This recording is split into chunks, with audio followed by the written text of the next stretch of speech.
Yeah, it was a good year. We had a lot of nice horses coming through. Obviously First Flow, I mean, he had his ground last year. If he has his ground again this year, hopefully he'll win another decent race. He's going to be very hard to win with this year because he stepped up in a completely different grade, and you know, the handicap has got fair hold of him. And is he a Grade 1 horse again? I don't know. He certainly seems in very good form at home anyway. We made the entry in the handicap he won last year yesterday, but you know, Ascot's where he likes going, and you know, he's happier. He's always run well around there, so we'll obviously keep aiming to go back there. The races are going to get more competitive from now on. The form has been franked yesterday, but I have to say that was probably franked by the fact the horse wasn't 100% right or fit first time out. So I'm very pleased with him. He's a very athletic individual.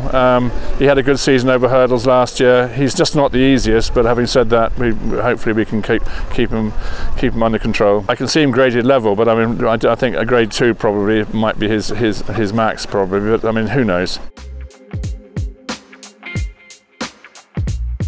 He had a good start last season. He won at Carlisle, won at Ascot. All systems were going according to plan.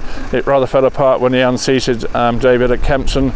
The day out at Cheltenham, frankly, I've never seen horses go as fast as that in my entire life, and I think he was flat out from the word go, and yeah, he broke a blood vessel, but you know, very unfortunate. He's had a good break since then. He's schooled this morning. We're very happy with him. He's had a wind operation since last year, so fingers crossed he goes straight to Betfair Chase.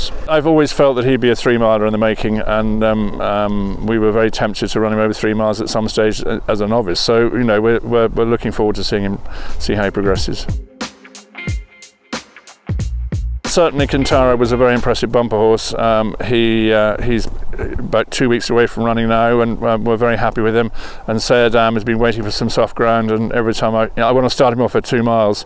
It's going to be tough for him. You know, he's going to have a penalty. He's won his 2 races. It's very hard to say at the moment whether he's going to improve from what he was seen last season or not. I just don't know until we get on the racetrack.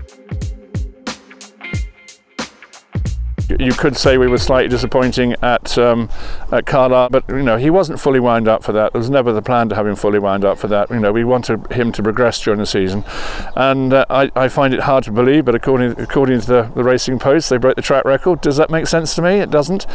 It was an incredibly fast time, and he's run a good race, a good solid first run. I'm very happy with him.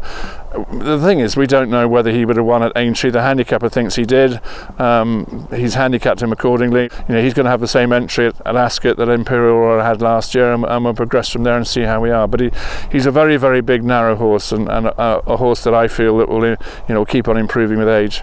The race that Imperial Aura won at Ascot last year's 2.5 is a step up a little bit further. He's obviously had an entry in the King George, but he's got to go and prove his point before he goes there. And you know, it is only a tentative entry, but you know, I do like the horse, and he's done very little wrong for us. So, but he has been fairly pushed up in the weights for not doing an awful lot, really. I mean, he won a pretty moderate race at Leicester, and same way probably at Huntingdon. We were well and truly beat at Haydock on very soft ground, but you know, the form is there, and Chantry House beat us.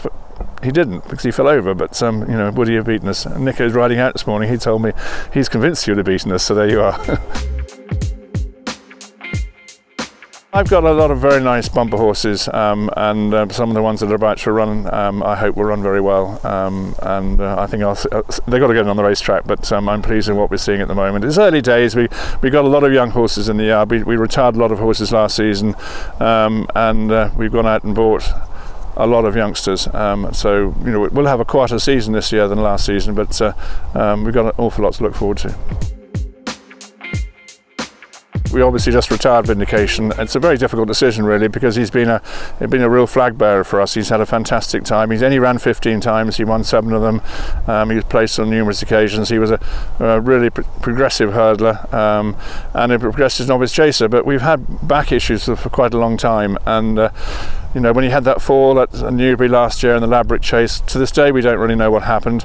It sort of half went before he went to the fence, and you know, it was the one area where the camera wasn't panned on the fence or on him, so he couldn't really see. And we slightly struggled after that. We ran him over hurdles, and he ran a good race at Cheltenham, and his back was definitely hurting when he ran at Aintree. So we did a back operation. He's been absolutely fine at home, but of course it's the race course that makes the difference, and he was not a happy horse at Ascot, and I hate seeing horses like that. The horse's welfare is the most important thing, and he has been retired now. You have a fantastic life away from racing, and that's, from my point of view, a really important part of it. And we've got to look after these horses that have done us well, and you know, he retires in one piece, and he'll have a great future.